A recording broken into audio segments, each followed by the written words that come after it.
Dan 4 hal yang menjaminkan banyak rizki, bukan memudahkan rizki.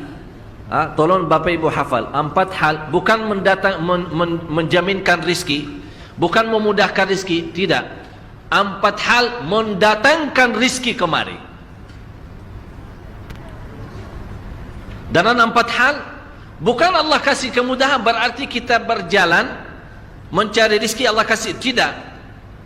Bukan dikasih kemudahan, tapi di mana saja kita ada, posisi kita di mana saja, Allah datangkan rizki kepada kita. Yang pertama, qiyamul lail, salat malam. Yang kedua, berbanyak istighfar waktu sahur. Kalau anda tidak salat malam, jangan tinggalkan istighfar waktu sahur. Waktu sahur kapan? Kira-kira 30 minit sebelum azan. Disitulah Allah sendiri memuji. Allah bangga dan senang terhadap orang yang sahur. Sampai ulama berkata, tidak ada ibadah yang terbaik di waktu sahur selain istighfar. Jadi boleh baca Quran, boleh salat malam, boleh zikir, boleh apapun, tapi yang terbaik istighfar. Fokus hanya istighfar. Astaghfirullah wa atubu ilaih, termasuk istighfar Allahumma anta rabbi la ilaha illa ant, yang Bapak Ibu tahu sayyidul istighfar, yang terutama, yang paling luar biasa. Allahumma anta rabbi la ilaha illa anta khalaqtani wa ana abduka wa ana ala ahdika wa wa'dika mastata'at a'udzu bika min syarri ma sana'at abu'u laka bi ni'matika alayya wa abu'u bi dhanbi faghfirli fa innahu la yaghfiru adh-dhunuba. Ya Allah, kalau kita fahami doa ini luar biasa. Oleh karena itu kata Rasulullah, barang siapa yang membaca sayyidul istighfar, kemudian di malam hari dengan keyakinan dia meninggal habis baca istighfar, masuk surga. Masuk surga. Berarti ini salah satu doa yang menjaminkan dengan mudah masuk surga. Jadi 4 hal yang mendatangkan rizki, bukan kita mencarinya, dia yang datang kemari. Apalagi saat mencari lebih mudah. Qiyamul lail, salat malam.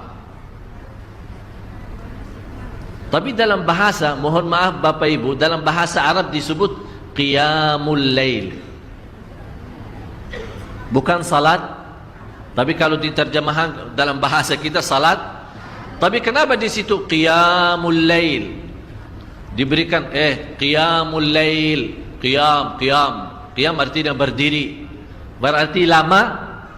Saking lama berdiri dikaitkan jadi qiyamul lail. Qumil laila ya ayyuhal muzammil. Apa terus? Qumil lail, berdirilah saat malam. Berdirilah, bukan salatlah malam, tidak. Berdirilah malam hari. Itu dahsyatnya di situ berdiri. Qiyamul lail. Yang kedua, berbanyak istighfar. Yang ketiga, berbanyak sedekah. Sebenarnya bukan istilah berbanyak sedekah. Kadang-kadang orang bersedekah 100 juta, udah saya sudah bersedekah 100 juta. Bukan itu. Bukan yang dimaksud berbanyak sedekah itu dari sisi uang itu banyak atau sedikit, bukan. Yang dimaksud rahasia sedekah, ta'ahudus sedekah, istiqamah bersedekah. Istiqamah.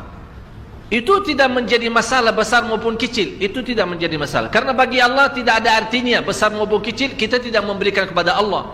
Karena Allah Maha Kaya. Tapi rahasia sedekah itu kita terus menerus sedekah. Siang, pagi, malam, siang, pagi, malam, pagi, besok, terus minggu depan.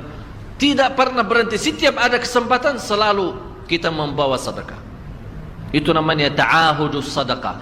Ta'ahud kalau dalam bahasa sebuah janjian. Seolah-olah kita ada kontrak kerjasama antara diri dengan apa? Dengan sedekah. Itu kata ta'ahud, ahad, berjanjian. Saya berjanji. Seolah-olah ada berjanjian antara kita dalam sedekah. Jadi tidak boleh terlepas dari berjanjian. Seolah-olah kita menghormati berjanjian. Bagaimana menghormati? Kita terus kerjasama.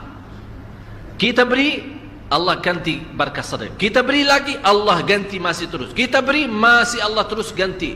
Itulah dahsyatnya sedekah. Jadi Bapak Ibu, jangan nunggu hari tertentu, bulan tertentu, malam tertentu kita bersedekah. Jangan. Setiap kita merasa ada berita baik, ada berita maupun ada berita buruk yang menyakiti perasaan kita, di rumah tangga kita, anak kita, suami kita, istri kita, apapun, langsung segera sedekah. Disitulah rahasianya.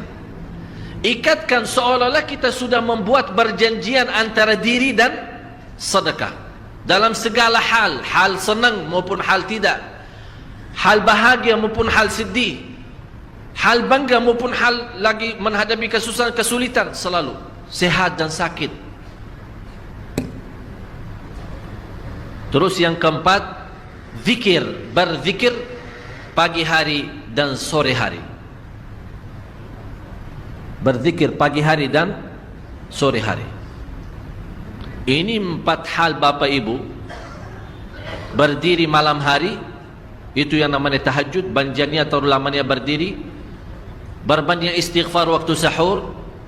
Yang ketiga, berbanyak sedekah.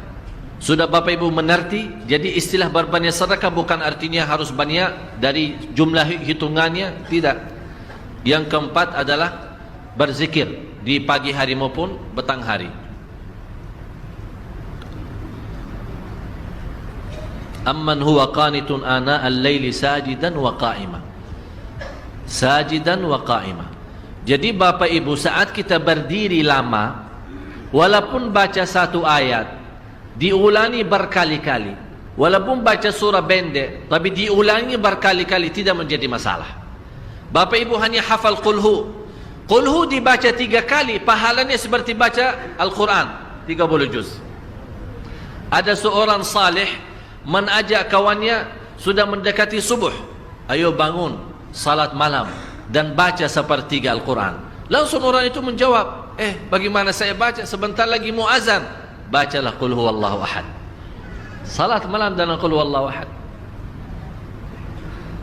Jadi Bapak Ibu, yang saya harap, jangan susah fikir, ya Allah saya mau baca apaan. Tidak usah susah fikir. Baca dan nikmati, yang penting nikmati bacaan. Walaupun qul huwallahu ahad setiap hari.